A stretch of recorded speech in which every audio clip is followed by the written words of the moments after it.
तो जैसे ही पूतना मौसी ने अपनी गोद में लल्हा को लिया और स्तनपान कराने के लिए लग गई, और जैसे ही स्तनपान कराने के लिए लगी तो भगवान दूध तो पीते जा रहे हैं। जैसे ही दूध खत्म हुआ तो उसके प्राण चूसने के लिए लग गए। भगवान ने जैसे ही उसके प्राण लेना प्रारंभ किया तो पूतना मौसी जोर जोर से चिल्लाने लगी कि छोड़ दो मुझे, छोड़ दो। तो भगवान क्या कहते हैं कि मौसी, अगर एक बार हम जिसको पकड़ लेते हैं तो उसको हम छोड़ नहीं सकते। और जैसे ही पूतना मौसी के प्राण संकट में आने लगे तो पूतना मौसी ने अपना जो असली रूप था, असली रूप में आकर आकाश की ओर उड़ गई, और आकाश की ओर उड़ी तो वह मथुरा की ओर दौड़ने लगी। जैसे ही मथुरा की ओर दौड़ने लगी तो भगवान ने उसका गोविंदाय नमो नमः कर दिया, और वह धड़ाम से जमीन पर गिरी।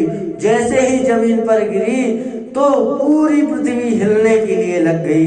जहां जहां तक आवाज सुनाई दी तो सब ब्रजवासी डर गए, और जैसे ही इतनी आवाज सुनाई दी तो माँ यशोदा ने को ध्यान आया तो उन्होंने पलने की ओर देखा तो पलने में ना लल्ला था ना कोई आंगन में थे। सब दौड़ते हुए पूतना की ओर भाग रहे हैं, क्योंकि पूतना को देख लिया था कि यह लल्ला को ले जा रही है। तो सभी लोग दौड़ते हुए गए और देखा तो बहुत लंबी चौड़ी 7 कोस की पूतना को मार डाला भगवान ने, और भगवान उसके स्तन के ऊपर पड़े हैं, वहीं पर विराजमान है। सब ब्रजवासी वहां पहुंचे तो कोई नसरनी लगा रहा है, कोई सीढ़ी लगा रहा है। जैसे ही कान्हा को उतारा वहां से, लल्ला को वहां से उतारा, और उतारने के बाद में माँ यशोदा को शांति प्रदान हुई।